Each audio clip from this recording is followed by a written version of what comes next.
ॐ अज्ञानतिमिरान्धस्य ज्ञानाञ्जनशलाकया चक्षुरुन्मिलितं येन तस्मै श्रीगुरवे नमः। मूकं करोति वाचालं पङ्गुं लाङ्घायते गिरिं यत्कृपातमहं वन्दे श्रीगुरुं दीनतारिणम्। कृपया क्षमतामपराधिजनं कलुषायुतशक्तसुदीननरं सुपथे परिचालय सर्वदिनं प्रणमामि च माधवदेवपदम्। वाञ्छाकल्पतरुभ्यश्च कृपासिन्धुभ्य एव च पतितानां पावनेभ्यो वैष्णवेभ्यो नमो नमः। नमो महावदान्याय कृष्णप्रेमप्रदायते कृष्णाय कृष्णचैतन्यनाम्ने गौरत्विषे नमः। पञ्चतत्त्वात्मकं कृष्णं भक्तरूपस्वरूपकं भक्तावतारं भक्ताख्यं नमामि भक्तशक्तिकम्। तप्तकाञ्चन गौराङ्गी राधे वृन्दावनेश्वरी वृषभानुसुते देवी प्रणमामि हरिप्रिये। हे कृष्ण करुणा सिन्धु दीनबन्धु जगत्पते गोपेश गोपिका कान्त राधा कान्त नमोऽस्तुते। भुजे सव्यवेणुं शिरसि शिखिपिच्छं कटितटे दुकूलां नेत्रान्ते सहचरकटाक्षं विदधते सदा श्रीमद्वृन्दावनवसति लीलापरिचयो जगन्नाथस्वामी नयनपथगामी भवतु मे। वन्दे नन्दव्रजस्त्रीणां पादरेणुम् अभीक्ष्णशः यासां हरिकथोद्गीतं पुनाति भुवनत्रयम्। भक्त्या विहीन अपराधलक्षै क्षिप्ताश्च कामादितरङ्गमध्ये कृपामयी त्वां शरणं प्रपन्नवृन्दे नुमस्ते चरणारविन्दम्। भूमोस्खलितपादानां भूमिरेव यवलम्बनं त्वय्यजात अपराधानां त्वमैव शरणं प्रभो। वागीशा यस्य वदने लक्ष्मीर्यस्या च वक्ष्यासि यस्यास्ते हृदये संवित्तं नृसिंहामहं भजे। श्रीकृष्ण चैतन्य प्रभु नित्यानंद श्री अद्वैत गदाधर श्रीवासादि गौरभक्तवृंद। हरे कृष्ण कृष्ण कृष्ण हरे हरे हरे राम राम राम हरे हरे। नारायणं नमस्कृत्य नरं चैव नरोत्तमं देवीं सरस्वतीं व्यासं ततो जयमुदीरयेत्।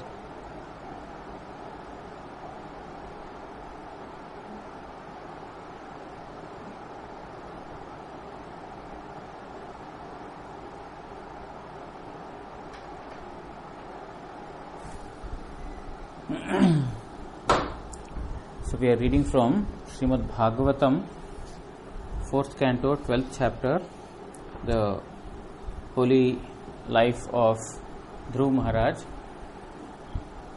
So today I have limited time because I have to make a phone call that is very essential for the Samadhi temple. So I will try to, I will not give summary of what we read yesterday in the past few days. I will just continue from verse number 42. So I hope that we will complete this chapter today, the Dhruva's narration, and then from tomorrow we will start the holy life of Vritasura, as we already previously thought that after Dhruva's narration we will start the narration of Vritasura. So starting from tomorrow we will read the holy life of Vritasura, and there are a few verses that I will quickly try to complete them today in a short time. I will just read the verse and the translation. Verse number 42, chapter number 12, canto 4. Yah panchavarsho गुरुदार बाक्षरै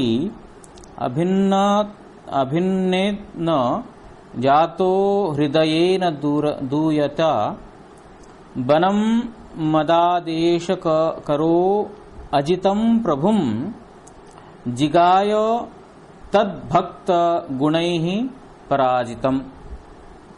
So these are the verses spoken by Narad Goswami. Narada is singing the glories of Dhruva.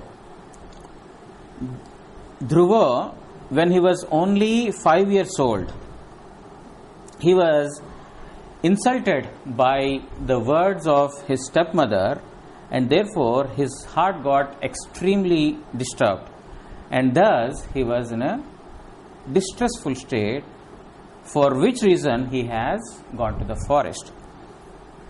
And according to my instruction, Narada is telling that, following my instructions, he has, served Supreme Lord Sri Hari through devotion. And thus, Lord Sri Hari, who is easily attainable through devotion, got attained to him, because he has followed my instructions and observed and performed devotional activities. Because of that reason, even though Lord Hari is not easily attainable by anyone, because he has performed devotion through the power of his own devotion and through the power of his own quality, that is devotion, he has very easily attained Supreme Lord. So Narada is speaking this. To whom? He is speaking to all those persons to the Prajapatis in the higher planets. Narada is singing the glories of Dhruva. So you just need to recap what we read 2 days ago. Yah ksatra bandhur bhuvi tasyadhirudha manvarurukshepdapi varya gunaihi षड पंच वर्षो यदहो भी रल्पैः प्रसाद्य Vaikuntha मपाव तत्पदम. So when Dhruva was only about 5 or 6 years old, and that too in a span of very, very few days, he has attained the Supreme Lord Sri Krishna, who is the master of Vaikuntha planet. He performed his worship, and therefore he has attained that topmost state. The Vaikuntha is the topmost state. When he was only 5 or 6 years old, and that too in very few days, he has attained that topmost state. And in this material world, even if anybody performs worship for or endeavors for several years, even then they cannot even hope to attain the state that Dhruva has attained. Means when he was only 5-6 years old, and that too in a few days he attained that state, and that state cannot be hoped by even those persons in spite of they putting efforts for several years in this material world. So Narada is telling how Dhruva is so special because of his mood of worshipping Supreme Lord Narayana. By any other process, Narayana cannot be attained, but simply because he has followed the path of devotion, Narayana he got the Vaikuntha planet easily. So, in the commentary, Vishwanath Chakravarti Thakur writes that even one may consider himself to be a greater king than Dhruva. Means, in terms of his opulence, in the history it might so happen that a king is more opulent, more powerful probably than Dhruva, but Vishwanath Chakravarti Thakur says that the post that Dhruva has attained, or the state that Dhruva has attained, when it is compared with that, then even that so-called greatest king is also insignificant. Means, in other words, if you say that nobody can match the way Dhruva has attained the Supreme Lord. Among the other kings, nobody is equal to him, because he has attained only when he was 5 years old, and that too in a span of 6 months. Therefore, what king on earth could have hoped to attain Supreme Lord in such a short span of life, and that too at such a young age? He might have performed bhajan after he has grown up, but at such a young age, in such a short span, what king on earth has even hoped or thought to attain Supreme Lord? Therefore, Vishwanath Chakravarti Thakur writes that nobody can match Dhruva's transcendental position among the kings, he is telling. Shri Maitreya Uvacha Etam te abhihitam sarvam yat prishto ahamiha tvaya dhruvasyodhama saschiratam sasmatam sutama. So Maitreya is, these are 3 verses that Narada has spoken to the Prajapatis. Now Maitreya continues to speak to Vidura. My dear Vidura,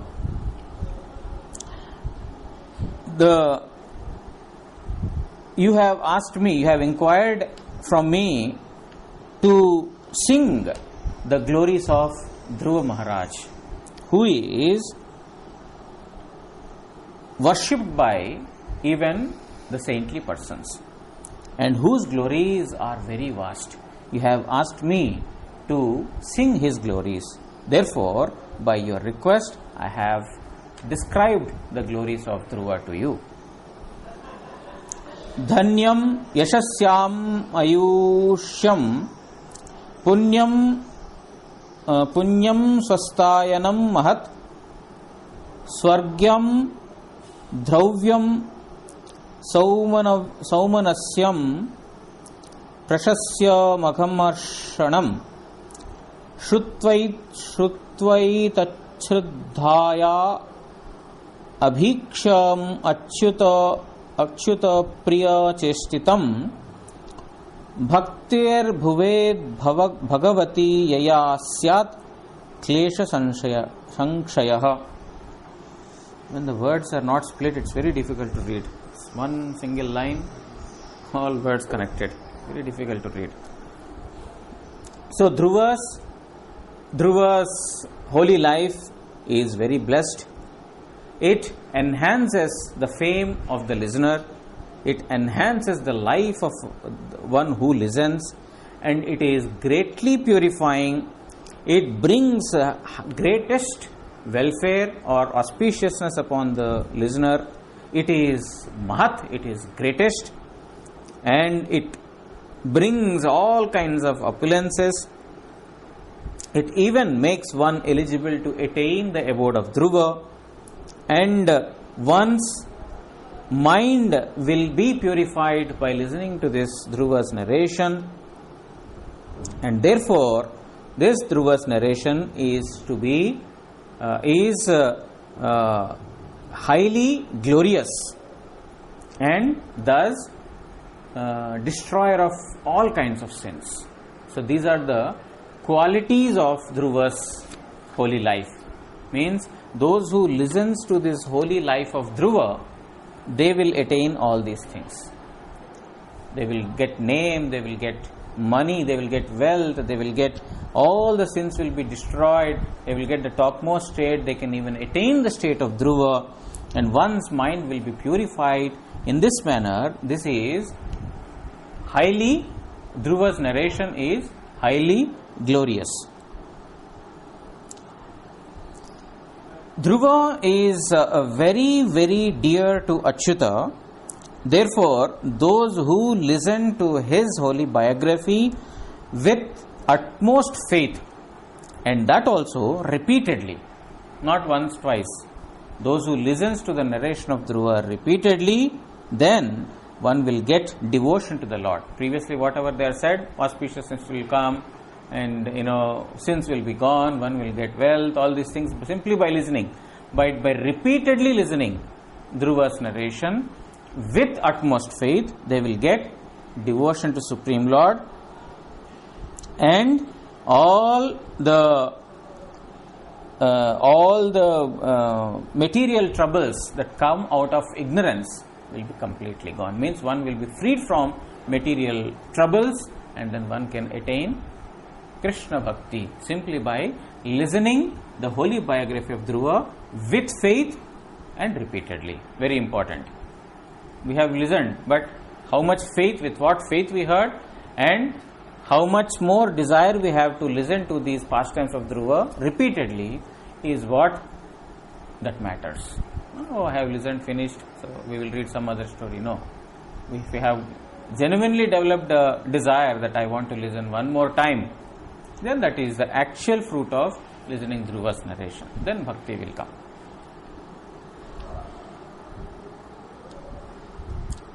Mahatvam michattastirtham shrotum shiladayo gunaha yatra tejas tad ichranam mano yatra manasvinam. Those who want to attain a higher state, they should listen the holy life of Dhruva. A person who desires to attain the higher state, they should listen to the biography of Dhruva. If done so, then the conduct of the listener will be improved, and he will be highly effulgent. Means a person who actually listens to the holy biography, then his fame will be spread everywhere, and his conduct will be improved, and his heart will attain a very purified state. Means his heart will be purified, and then he will get topmost state. So I am actually quickly running through. I would usually prefer to read the Sanskrit, Bengali, and then translate, because these are the direct words of great acharyas, so they are purifying. But simply because it's too much for tomorrow, too little for tomorrow, and to complete in a short span, I am quickly running through. But we will read subsequently we will read the Sanskrit, Bengali, and then English. Prayatah kirtayet patrah samavaye dvijanmanam sayancha punya shlokasya dhruvasya charitam mahat. Already got a phone.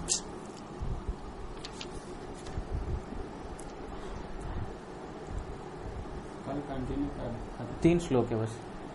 Only three shlokas are there.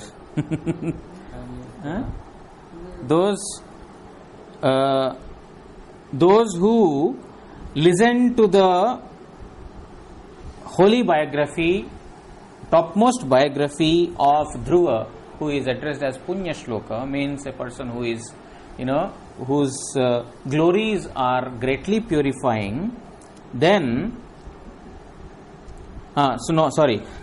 the great life of Dhruva needs to be sung in the morning and in the evening in the assembly of greatly learned scholars. Means this Dhruva's narrations should be read every day, twice, morning and evening.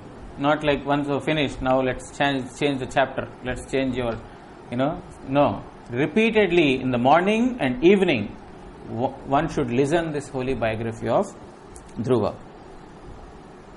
Purnamasyam Sinivalyam Dvadasyam Shravane Athava Dinakshaye Vyatipate Sankrame Arka Dine Apiva.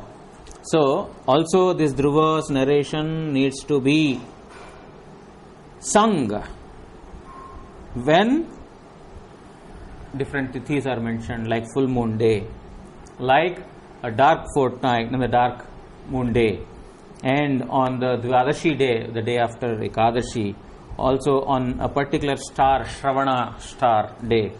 And Trayasparsha, when the three tithis, Ekadashi, Dvadashi, Trayodashi, three different tithis come on the same day. And also Vyatipat means a particular day is mentioned as Vyatipata. And on Sankranti means end of the month. Means all circumstances, every day one should be reading the holy biography of, or one should be speaking, glorifying the holy life of Dhruva. Shravayet Shraddhadananam Tirthapada Shriyashrayah Nechang Statratmanatmanam Santushta iti Siddhati. So Sri Hari, Supreme Lord Sri Hari, or those who have got affection and those who have taken shelter of the Supreme Lord Sri Hari, they should, with lot of faith and attention, they should be listening to the Hari Katha of, or the holy narration of Dhruva repeatedly, and they will become free from all kinds of material desires by doing so, by either singing the glories of Dhruva or even by listening the glories of Dhruva. They will be purified from all the materialistic desires, and thus their mind will be very pleased. Therefore, very, very easily they will get the topmost welfare. Jnanam agyata tattvaya yo dadyat satpatho amritam kripalordina natasya devastasya anugrahnate. Those who are unaware about the ontological aspect of Supreme Lord Sri Hari, if they are made to listen this glory of Dhruva, or if they are given the knowledge about Supreme Lord Sri Krishna, then they will be very, very dear to the demigods. Means those who sing the glories of Dhruva, or those who sing the glories of Supreme Lord Sri Krishna also, to those who are dependent, means those who are ignorant and those who don't know where their actual welfare lies, on those persons even the demigods are greatly pleased. Idam maya te abhihitam kurudvaha dhruvasya vikhyata vishuddha karmanah hitvarbhaka kridanakani matu grihancha vishnum shravanam jagama. So, my dear Vidura, who is coming in the dynasty of Kurus, therefore, due to your desire, I have thus sung the holy life of Dhruva, whose activities are completely purifying. This Dhruva, when he was only a small child, means when he was very, very young, in that young age itself, he was not interested in any of the play items like other children are usually in, and also he was not in the care of his mother also. At the age where he is supposed to be getting the care of mother, at that young age itself, Dhruva has entered into the forest by even giving up the care of the mother. Thus, he attained the lotus feet of Supreme Lord Vishnu by surrendering him to him wholeheartedly. Therefore, by your desire, I have narrated the holy life of Dhruva. So that is the conclusion of the 12th chapter from the 4th canto of Srimad Bhagavatam, where Dhruva's holy life is narrated. So I am very sorry that I have very quickly browsed through this last section, because I didn't want to not read today, and at the same time I didn't want to keep just 2 or 3 verses for tomorrow. So anyway, I beg to be excused for this, and we will start from tomorrow the holy life of Vritasura. वांछा कल्पतरुभ्यश्च कृपा सिंधुभ्य एव च पतितानां पावनेभ्यो वैष्णवेभ्यो नमो नमः। जय श्री श्री ध्रुव महाराज की जय, श्री श्री नारद गोस्वामी की जय, जय परमारत्म श्री गुरु महाराज की जय, ग्रंथराज श्रीमद् भागवत महापुराण की जय। गौर प्रेमानंदे हरि हरि बोल।